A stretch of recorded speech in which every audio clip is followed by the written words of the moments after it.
And speaking of the endings, there aren't that many in this game, though there is quite a few, just not as many as the original Disgaea. But they made up for it in the amount of bonus content that there is in this game.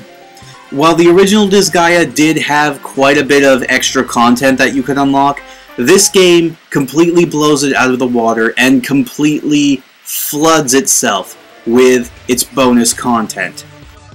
In addition to the maps and characters that you can unlock via the Dark Assembly, there are also things like the Dark World, a warped version of maps that you've already cleared, ruled over by a red sun, which causes odd ailments throughout the battle, such as reviving enemies that have already died at the end of the turn, turning human characters into monsters, or causing a game over if you don't finish the stage quick enough. Or what about the Land of Carnage, which you can only get to by the pirates.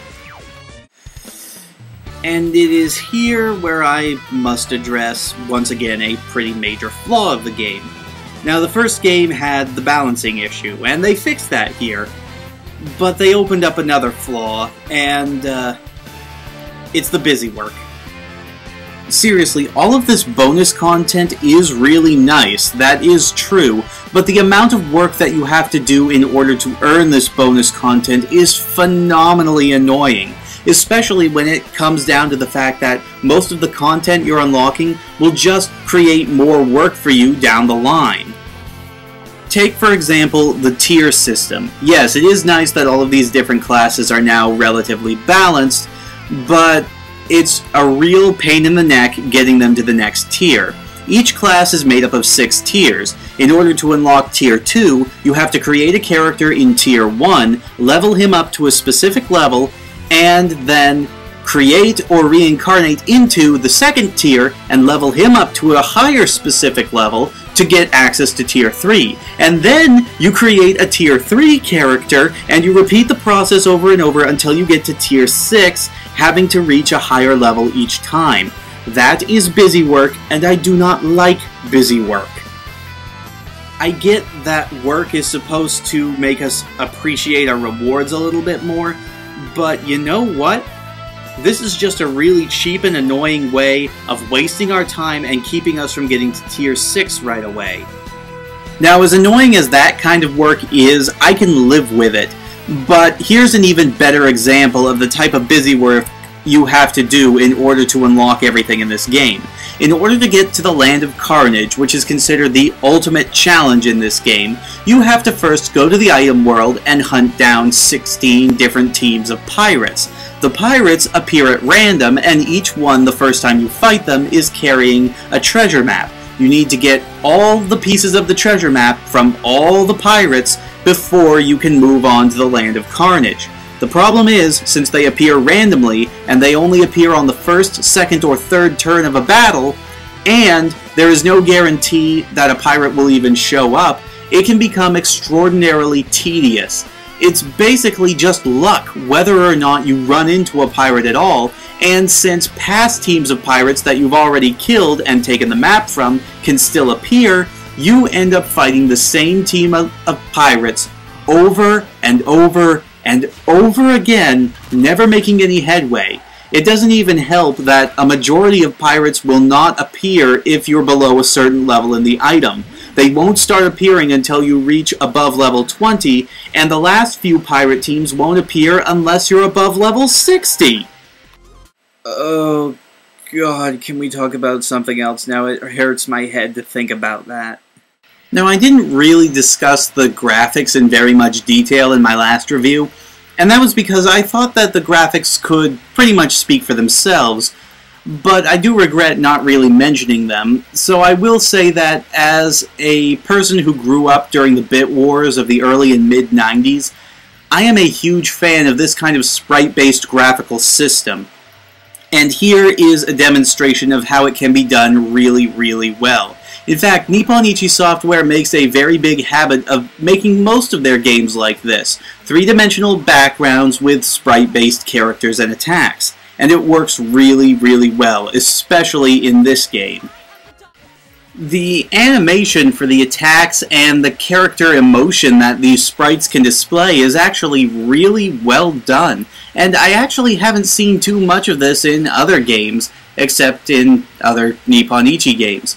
In fact, a lot of these sprites are much more expressive than I'm used to, and the attack animations are great fun to watch, though they may get a little repetitious now and then. The character stills that are used during the cutscenes are also very well done and look quite detailed, though sometimes their expressions or body language don't really match up with what's being said or the tone of the voice actor. But if there was anything that really impressed me graphically about this game, it was the opening.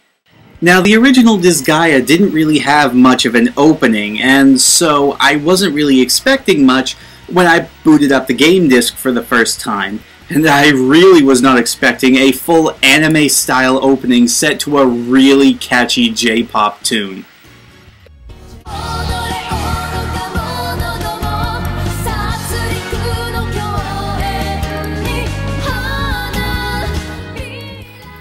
Oh, and speaking of songs, the soundtrack is once again fantastic and features some top-notch tunes by Tenpei Sato.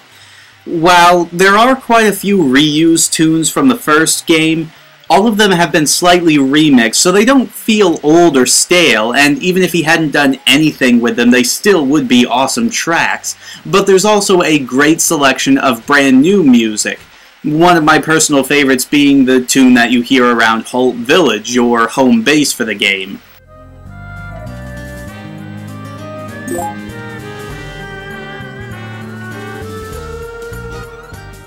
Oh, and Axel's theme song, White Tiger, is a must-listen as well.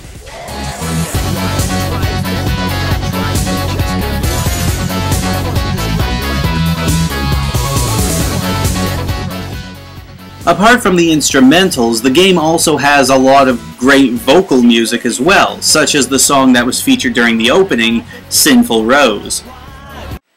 So when all is said and done, how do I feel about this sequel? It is awesome! The game hits all the right notes and improves on the original's formula in almost every way. Both old and new players will be able to pick it up without any problem, as it does a great job describing its mechanics, be they old or new, and since the story is not bogged down with continuity from the first game, it also makes it real easy to understand and get into. While I did have a few issues with it, such as the story taking itself a little too seriously now and then, and the back-breaking labor that you have to do to earn some of the extra content, all in all, this is definitely a successful and worthy successor to the original Disgaea formula, and I am very proud that it turned out this way. Now, the game was recently ported onto the PSP under the title of Disgaea 2 Dark Hero Days. It's basically the same game with even more extra content, and also an unlockable campaign where you actually play as Axel as the main character, hence the title Dark Hero Days. It's definitely worth checking out, but I'd play the original on the PlayStation 2 first. Now that was the last we would see of Disgaea on the PlayStation 2, but Nipponichi Software made it very clear that they weren't going to end the series there. And sure enough, once the PlayStation 3 was released, they announced Disgaea 3 Absence of Justice. So stay tuned for next time, where we'll take a look at the latest, at least until September, game in the main Disgaea franchise. I'll see you then.